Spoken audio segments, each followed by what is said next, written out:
ఈరోజు ప్రచారం చేసినట్టుగా డంబాచారం చెప్పినట్టుగా నరేంద్ర మోడీ కూడా 200 సీట్లు దాటే పరిస్థితి లేదు లేదు వార్తలు వస్తా ఉన్నాయి రోజు పేపర్లలో మీరు కూడా చూస్తా ఉన్నారు నేను మీ అందరిని ఒకటే కోరుతా ఉన్నా ఈ మోకాలో ఇలా తెలంగాణలో పార్లమెంట్ సీట్లన్నీ మనమే గెలిస్తే దేగులు దిగేదాకా కొట్లాడేది ఒకటే ఒక పార్టీ బీఆర్ఎస్ పార్టీ 14-15 ఎంపీలతో మనం పోతే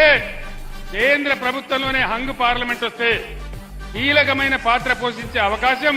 తెలంగాణకి ఈరోజు ఉంది కాబట్టి దయచేసి మన గోదావరి కాపాడుకోవాలన్నా మన కృష్ణ కాపాడుకోవాలన్నా తెలంగాణకు రావాల్సిన నిధులు రాబట్టుకోవాలన్నా